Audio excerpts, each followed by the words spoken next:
Nah, kembali lagi kalau misalnya tadi Faisal ngomong tentang Bung Karno misalnya. Kan Pancasila kan memang bertransformasi dari 1 Juni, lalu ada 9 tokoh, dari pemikiran 9 tokoh itu akhirnya di 18 Agustus akhirnya disahkan gitu ya, di 18 Agustus. Sekarang ini kan banyak anak muda yang nggak ngerti nih tentang sebenarnya ideologi Pancasila itu seperti apa. Misalnya contoh di Amerika pernah mempunyai presiden pertama kulit hitam gitu ya. Mereka ada demokrasi tanpa perlu ada Pancasila. Itu negara yang boleh dibilang kapitalis ya. Lalu di negara yang monarki misalnya di Inggris, kebetulan saya suka sepak bola misalnya. Di timnas Inggris itu ada Rashford, ada Sterling, ada Lingard. Itu kan yang ya half misalnya mereka kulit hitam, kulit putih juga, terus ada yang pure kulit hitam. Mereka ada demokrasi. Lalu kita juga ngelihat misalnya di Kuba misalnya, itu di negara komunis misalnya, mereka ada demokrasi. Kalau kita tahu Che Guevara dan itu kan juga bukan bukan orang Kuba, orang Argentina. Nah, tapi mereka ada demokrasi. Nah, di Indonesia sometimes generasi mudanya kan menilai, kalau gue temenan sama orang yang beda agama, beda suku, oh berarti gue udah Pancasila. Just buat gue pribadi kayaknya Pancasila nggak secetek itu deh. Kalau nggak bapak bangsa ngapain sampai ribet ngurusin itu sangat panjang berhari-hari dari tanggal 29 Mei. Kita mau dasarnya apa sih yang Pak Rajiman katakan, yang sampai Bung Karno kalau kita mention, karena aku sangat detail kalau dalam melihat penulisan, dia bilang sudah berhari-hari kita membahas tentang ini tapi tidak ada yang sesuai dengan apa yang diinginkan dari Paduka Tuan Yang Mulia, maksudnya Pak Rajiman gitu. Itu kan sebenarnya banyak banget yang berbicara, yang kalau di generasi kita kan bilangnya hanya 3 orang ya, padahal nggak tahu kan banyak. Itu kan juga ada perubahan sejarah tuh ya. Kalau dulu kita taunya cuma Yamin, terus Supomo sama Bung Karno, ternyata nggak tahu kan banyak sebenarnya yang berbicara di forum itu. Nah, itu kan lebih deep hanya dari sekedar demokrasi. Nah, sebenarnya yang membedakan itu sebenarnya gimana sih, Faisal? Yang membedakan apa nih? Yang dengan luar negeri misalnya, kan mereka melakukan demokrasi kok, tidak perlu Pancasila. Nah, kenapa generasi muda Indonesia perlu Pancasila? Ya, sebetulnya kita perlu satu kan sebagai satu wadah persatuan ya. Dan Pancasila itu kan sinkretis ya. Perpaduan berbagai nilai, intisari kehidupan inilah ragam masyarakat Indonesia gitu. Nah, sekarang dianggap mungkin bukan terlalu prioritas walaupun sudah ada badan BPIP ya. Tapi bagi anak muda dalam kehidupan sehari-hari ini yang aku lihat. Pertama, Pancasila dan nasionalisme itu urusan negara dan pemerintah. Padahal itu milik kita, milik masyarakat gitu kan. Lalu kedua, Pancasila itu ketika ada perkara politik baru kita bahas. Nah, aku pernah hadir di satu forum waktu itu bersama Pak Yudi Latif ya. Beliau bercerita tentang ada satu fenomena menarik di sejarah Amerika itu ketika dulu era baby boomers itu kan mobil-mobil Amerika sangat besar-besar ya, Cadillac segala macam. Lalu jok belakangnya gede gitu.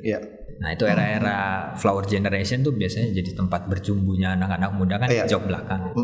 Nah, ideologi agama di Amerika Serikat itu pada akhirnya menerjemahkan sebuah inovasi mobil Ford yang dimana anak mudanya nggak bisa berjumbu di belakang lagi karena dibuat jok belakangnya sempit, gitu kan. Nah, aku setuju dengan Pak Yudi Latif bahwa Pancasila ini harus kita tarik ke konteks-konteks kekinian anak muda gitu. Bagaimana Pancasila hubungannya dengan platform digital gitu kan. Bagaimana Pancasila dengan profesi saya, dengan saya sebagai kelompok minoritas yang sekolah di sekolah negeri gitu, bagaimana gitu kan. Jadi harus keluar inovasi-inovasi berbasis Pancasila sehingga Pancasila bukan hanya sesuatu yang dibahas ketika ada masalah polarisasi politik gitu kan. Tapi dalam semua inovasi kehidupan kita semua berbasis Pancasila gitu.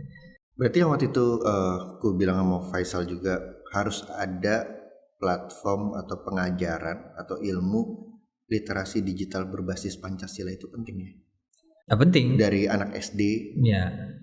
Itu sangat penting ya. Sangat penting, dan juga bagaimana itu diterjemahkan menjadi sebuah inovasi. Apapun ya, arsitektural atau inovasi teknologi yang tadi, mobil, bagaimana Pancasila kok jadi mobil tuh mobil kayak gimana ya? Iya. Gitu kan ya? Kan sekarang misalnya ada mobil ramah lingkungan hidup, ya, karena dia tidak mencemarkan lingkungan, lalu dibuatnya juga dengan bahan-bahan itu kan, jadi bisa diterjemahkan dari hulu ke hilir. Jadi kalau misalnya ada mobil, ini mobil Pancasilais, itu gimana? Jadi harus ada sampai sejauh itu sih. Berarti semua harus platformnya mesti melalui Pancasila itu sebagai filter berarti ya? Sebagai sebagai filter, saringan gitu ya? Sebagai filter sebagai sumber inspirasi sih kalau menurut. Iya. Nah sekarang kan kita merasa bahwa tidak terlalu urgent gitu menjadikan mungkin ya, karena nilai ekonomisnya itu ya, karena sekarang kita hidup di era ekonomi yang sangat kompetitif gitu.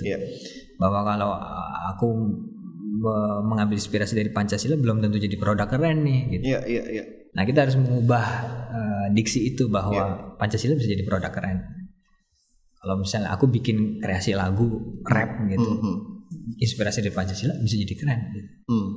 Kalau bisa brand fashion jadi sesuatu yang keren. Iya sih.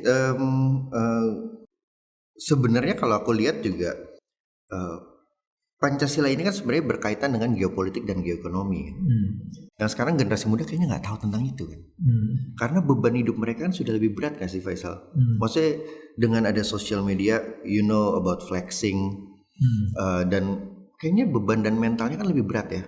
Makanya kan kita lihat banyak juga yang sekarang bunuh diri, apa segala macam, beban hidup terlalu tinggi, melihat di sosial media yang selalu mewah, kemewahan yang kan yang dijual kan seperti itu terus. Jadi merasa dirinya itu kayaknya nggak pernah cukup gitu, dengan kesederhanaan, dengan kultur Indonesia yang benar seperti apa. Nah geopolitik dan geoekonominya kan mereka nggak tahu nih. Nah sebenarnya bagaimana sih mentransformasikan ilmu itu kepada generasi muda? Ya top of mindnya sekarang kan aku kok tadi dibilang beban hidup. Kayaknya beban hidup generasi ayahnya Cokro lebih berat ya. Sekarang beban informasi berarti bukan beban hidup. Hidupnya relatif jauh lebih ringan dari generasi sebelumnya. Cuman beban informasi yang sedemikian besar ternyata bisa membuat orang merasa lebih menderita daripada orang yang merasakan krisis pangan misalnya gitu kan. Jadi bagaimana memanage informasi gitu, punya satu kearifan memaknai dan menerjemahkan menggunakan informasi. Itu sih yang menurutku sekarang itu urgensinya yang bagi generasi ini. Karena semua permasalahan tadi kalau dibilang permasalahan mental health itu kan karena informasi. Aku ngebandingin kebahagiaanku, bajuku gitu kan, dengan sosial media, sepatuku gitu, dengan temanku, itu kan masalah informasi.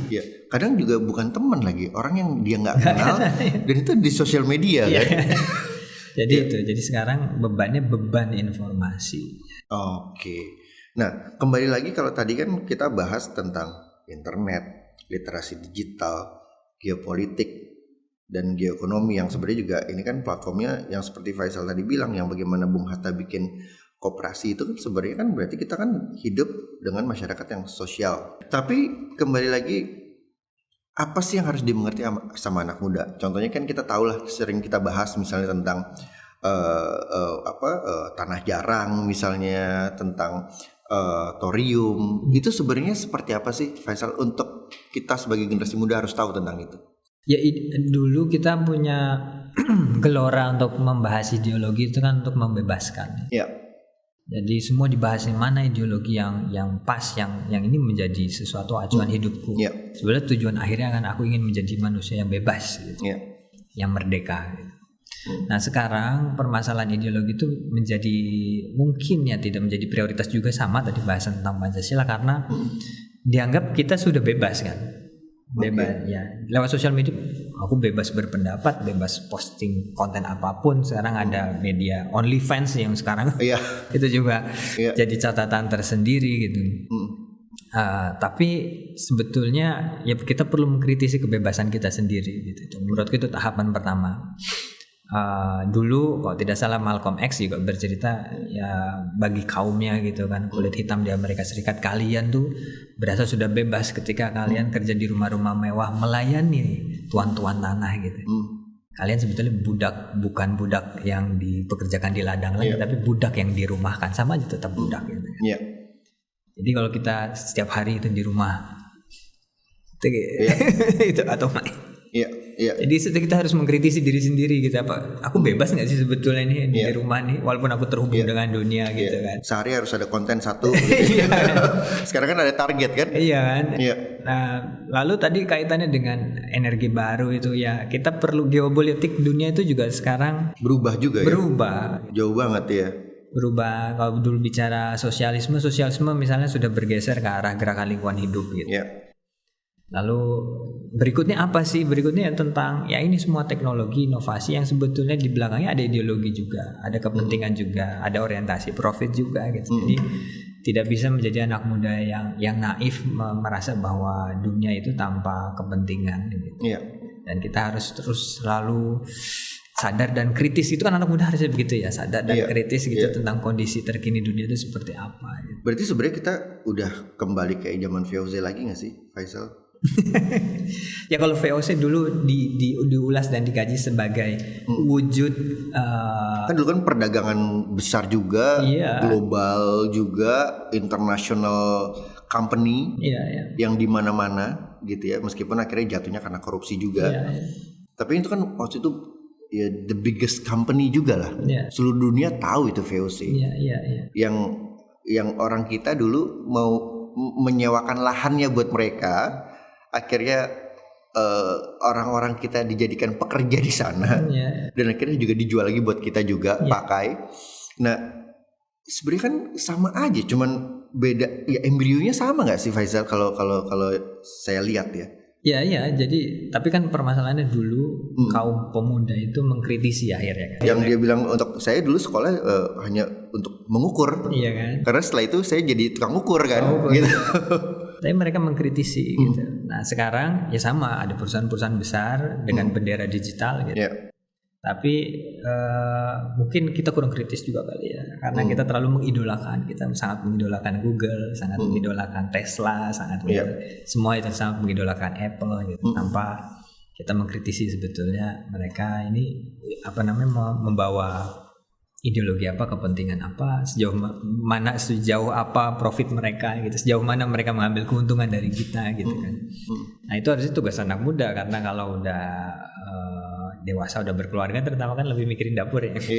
Anak muda kan kayak tidak terlalu banyak. Idealismenya masih tinggi ya. Masih tinggi. Gitu, ya. Oke. Wow. Jadi sebenarnya saya sih nggak berpikir 100 tahun Indonesia merdeka di 2045 sebenarnya terlalu jauh ya. Aku berpikir 2028 aja. 100 tahun Sumpah Pemuda. Sumpah Pemuda ya. Apa yang mau kita lakukan? Maksudnya ya kita tahu lah pasti 2028 akan ada event-event kementerian, itu udah pasti lah ya. Undang-undang penyanyi udah pasti lah ya. Tapi sebenarnya apa esensi yang paling penting buat kita lakukan? Yang pasti kita harus lakukan dari sekarang kan. Nggak mungkin kita tiba-tiba ya kayak instan tiba-tiba muncul di 2028 kan, nggak mungkin. Tapi apa sih sebenarnya yang kita harus lakukan bersama-sama?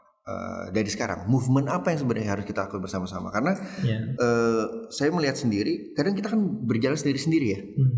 Faisal berjalan sendiri, aku berjalan sendiri, teman-teman kita yang kita tahu juga kayaknya berjalan sendiri.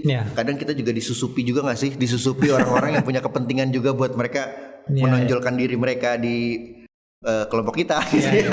Ya we know lah orang-orang kayak begitu. Apa sih movement yang harus kita lakukan sebenarnya? Ya yang penting adalah di 2028 gitu adalah tidak menjadikan Sumpah Pemuda sebagai sebuah event periodik saja gitu kan, agenda pemerintah atau agenda negara. Karena dulu juga Sumpah Pemuda itu lahir dari gerakan organik kan. Kalau dibilang besar juga enggak kan, ya walaupun ratusan tapi kan skalanya dibanding jumlah total anak muda Indonesia kan juga cuma segitu aja. Jadi tidak perlu sesuatu yang masif. Pas sekarang kan kalau bikin acara KPI-nya harus masif ya besar gitu. Tapi sesuatu yang intimate, yang organik gitu, yang lahir dari kesadaran. itu pasti akan punya impact besar sih menurutku. Aku selalu percaya gitu, tidak harus sesuatu itu berasal dari forum-forum besar atau dari pasar yang besar gitu. Bisa ada sesuatu yang muncul mengemuka kecil gitu tapi punya satu spirit, sebuah semangat yang luar biasa. Itu langsung menular gitu. Harapan gue sih 2008 nggak terlalu muluk ya. Jadi munculnya semangat dan gerakan organik itu tadi. Jadi yang tidak struktural dari atas, tapi ya sporadis tiba-tiba jadi itu. Sebuah gerakan pemuda. Iya. Yang seperti Faisal bilang juga di bukunya Faisal juga bahwa malah yang tidak terlihat di media itu malah biasanya lebih baik ya. Lebih punya impact ya. Kalau di Indonesia aku lihat sih sejauh ini ya. Gitu ya.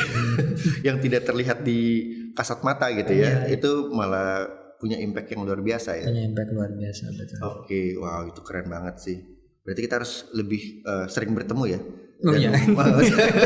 Dan menyelaraskan konsep-konsep. Karena memang sebenarnya kita kan nggak bisa jalan sendiri ya. Sometimes kita tahu ada beberapa teman-teman kita yang ikut nimbrung dengan kita, tapi berusaha untuk gue ambil ilmunya Faisal, gue ambil ilmunya Cokro. Yang sebenarnya buat gue nggak gitu sebenarnya. Gue sendiri melihat bahwa bapak bangsa itu dulu mereka tahu keterbatasan mereka, mereka tahu keahlian mereka, tapi mereka juga tahu kekurangannya mereka. Kayak Bung Karno, dia nggak terlalu banyak untuk berbicara tentang ekonomi, meskipun dia tahu tentang ekonomi kerakyatan juga, tapi dia menyerahkan kepada yang lebih ahli, yaitu Hatta, gitu. Tentang pendidikan, Hatta kurang ngerti pendidikan apa gitu. Bung Karno juga dia punya studi klub, dia punya organisasi kecil sampai besar jadi PNI, dia mengerti tentang pendidikan karakter juga ngerti, tapi dia menyerahkan ke Ki Hajar Dewantara yang lebih mengerti tentang hal itu. Dan jadi saya melihat bahwa era itu mereka tahu bottom line-nya mereka gitu. Kalau sekarang kan kayaknya enggak ya. Apa aja kayaknya palu gada gitu. Orang yang tidak misalnya fokus berbicara misalnya tentang about ideologi. Kita lihat di media aja kadang dia ngomongin Pancasila tapi padahal we know gitu ya. Apa sih yang sebenarnya kita harus lakukan sebagai generasi muda, karena banyak banget kan akhirnya yang teman-teman kita akhirnya yang cari panggung, yang kita tahu sebenarnya banyak juga yang nggak seperti itu. Tapi itu kan kadang kan muncul gitu di dalam perkumpulan kita. Nah itu seperti apa sih Faisal sebenarnya orang-orang seperti ini? Ini euforia era keterbukaan digital di mana ya tadi semua orang pengen menjadi ahli di semua hal. Iya, betul. Jadi kalau selebriti kayak Gwyneth Paltrow tuh sempat bahkan itu menjadi informasi yang menyesatkan, dia membagi informasi kalau tidak salah tentang gerakan untuk penyakit kanker kalau salah. Tapi di luar kapasitas dia untuk menjelaskan tentang penyakit kanker. Itu kalau tidak salah aku ingat ya. Itu pada akhirnya menjadi dikritik oleh para dokter-dokter. Nah di kita kan sekarang misalnya YouTuber pengen masuk sepak bola gitu. Sepak bola ingin jadi YouTuber. Atau jadi duta di pemerintahan gitu. Wali kota jadi content creator. Jadi semua crossover. Tapi aku merasa ini masih honeymoon aja sih, honeymoon era keterbukaan euforia. Nanti kita akan sampai satu fase. Ada satu buku judulnya Deep Work dari Cal Newport itu. Deep work itu adalah ketika orang yang ahli yang mendalami satu hal aja tapi mendalam banget itu akan dicari, karena sekarang era ini akan menciptakan semua orang yang tahu hanya kulitnya saja. Sampai nanti pada kita sampai satu titik sadar bahwa ini yang ahlinya siapa yang ini terus dicari dan akhirnya dia yang menjadi punya nilai value tinggi gitu. Jadi itu sih, jadi bagi anak-anak muda gitu ya aku sih tetap menyarankan selalu untuk mereka menjadi ahli mendalami satu bidang gitu. Sama kayak dulu ya para founding fathers, jadi nggak serabutan gitu ya. Betul banget. Itu yang makanya aku lihat ini kok kayaknya degradasi banget gitu ya. Ya beberapa jadi duta apa deh. Dan kadang pemerintah juga melihatnya itu kan. Yang punya followers banyak, yang punya duit lagi honeymoon aja sih. Iya, dijadikan itu gitu. Padahal kita melihat banyak banget teman-teman kita yang kayaknya lebih ahli di bidang itu. Tapi nggak dilihat gitu. Karena ya mungkin Instagramnya nggak sampai K gitu ya, cuman karena teman-temannya dia doang. Terus dia juga jarang jadi narasumber di mana-mana, cuman di kelompok-kelompok kita doang. Itu yang buat gue pribadi kok kayaknya mundur banget ya gitu. Sedangkan Bapak Bangsa tuh dia bisa oke, kalau mau misalnya berbicara tentang ekonomi, oke, bukan ke gue nih. Kita kan punya porsi masing-masing ya. Nah itu yang gue melihatnya masih ya tadi overlapping semua ya.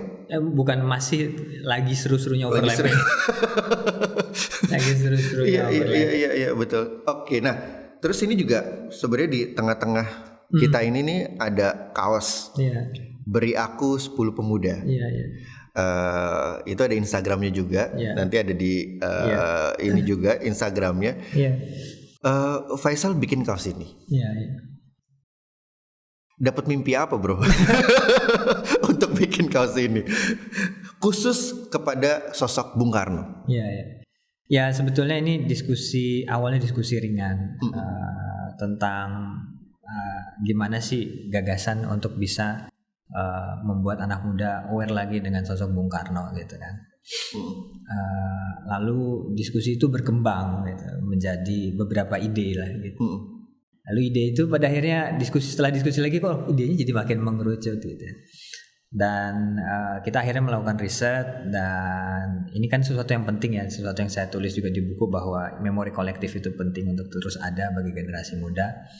Nah ternyata di Amerika Serikat juga sosok George Washington, Abraham Lincoln itu dihadirkan terus di dalam kultur populer anak muda.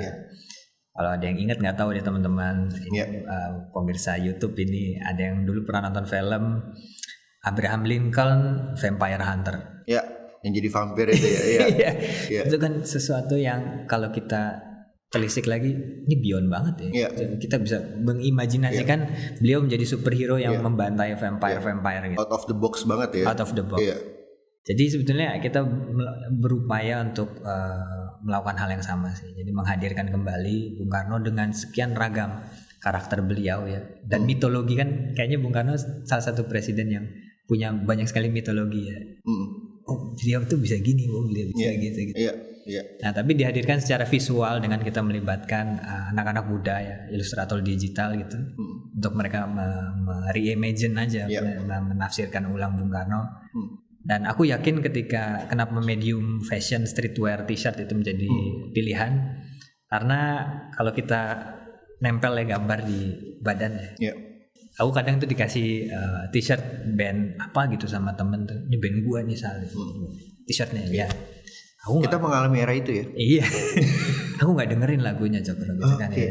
Tapi setelah 3 kali 4 kali tak pakai tuh kan, terus aku, apa sih lagunya tuh kan ya gitu. Jadi kira-kira begitulah. Jadi kalau orang anak-anak muda ya nempel di kulitnya lagi itu kayak ada reaksi. Itu kayaknya 90s banget ya. Karena era 90s kita ngalamin banget kan. Zaman-zaman gue dulu sampai punya tuh kaos-kaos kayak Green Day, Linkin Park, Limp Bizkit. Iya kan? Itu kan yang selalu kita pakai kan, Aerosmith, Bon Jovi. Itu sampai di pasar-pasar aja, sampai yang dari murah sampai yang original dari luar negeri aja itu kan ada ya semuanya. Jadi itu sih. Lalu ya nanti kalau teman-teman buka Instagramnya dan websitenya, kita juga dan YouTube-nya kita ada podcast dan web series mengangkat komunitas yang ingin jadi ruang juga bagi anak-anak muda untuk membahas apa sih 10 pemuda itu bisa apa sih sekarang gitu ya. Terus lalu menarik lagi konteks dengan ucapan Bung Karno, 10 pemuda bisa mengguncang dunia. Karena sekarang juga banyak yang memplesetkan berilah saya 10 pemuda, harusnya 11 biar ikut Piala Dunia. Karena kan banyak yang memplesetkan seperti itu ya. Sayang Bung Karno hanya 10 katanya. Jadi kurang satu orang itu. Jadi memang itu fokusnya. Instagramnya apa namanya? Beri aku 10 pemuda. YouTube-nya juga channelnya sama, Beri aku 10. Oke, jadi bisa pembelian juga langsung bisa di sana ya. Ada kontak personnya. Di website beriaku10pemuda.com. Okay. Sekarang ada berapa desain? Sekarang baru 2 desain. Untuk nanti bulan sekarang apa? April, Mei. Mei itu kira-kira ada 3-4 desain baru. I see. Jadi teman-teman bisa langsung ke Instagramnya itu ya untuk pembelian. Thank you banget Faisal. Sebenarnya banyak banget yang mesti diomongin. Iya. Ada berarti episode berikutnya. Oh iya benar. Karena kita salah satu yang agak khawatir ya. Tiap kita ketemuan kayaknya positifnya sedikit banget ya. Itu optimis, tapi memang yang negatif banyak. Iya, kita tetap optimis. Betul, kitanya tetap optimis. Tapi yang kita melihat era sekarang yang berjalan tuh, kita mau mulai dari mana gitu kan? Karena kayaknya semua lini, semua arah sudah membingungkan. Genting. Iya, dan kadang kita sudah nggak tahu lagi siapa kawan siapa lawan kan. Iya. Berbeda banget dengan generasi sebelumnya. Oke, jadi pesan Faisal deh terakhir buat teman-teman nih yang nonton Merah Putih Podcast untuk generasi muda, khususnya millennials, generasi Z. Karena kan kita ini yang nanti akan memimpin Indonesia di 100 tahun Indonesia Merdeka. Kita nih yang ditanyain, maksudnya ditanyakan oleh generasi muda saat itu nanti kita dipanggil om, kita dipanggil tante. Aku udah sih. Iya. Nah, waktu era itu kita kan paling senior lah. Yang ditanya-tanya lah saat itu. Saat kita ditanya, om, waktu lagi COVID ngapain? Jangan sampai kita cuma bilangnya kita goyang-goyang TikTok gitu kan. Nah, apa sih yang harus kita lakukan, Faisal, untuk generasi muda? Ya, aku sih terinspirasi dan ini masih menggema terus menurutku apa yang dikatakan Bung Karno tentang beri aku 10 pemuda ya. Bahwa pemuda itu penting, pemuda itu change maker, pemuda itu pemimpin. Jadi jangan anak-anak muda mengkerdilkan perannya sendiri di tengah masyarakat. Tidak perlu gerakan besar ya. Sebetulnya istilah 10 itu kan cukup loh, 10 aja bisa untuk membuat perubahan besar gitu. Yang penting persisten aja, istiqomah aja di jalan apapun yang diambil itu untuk melakukan perubahan gitu sih.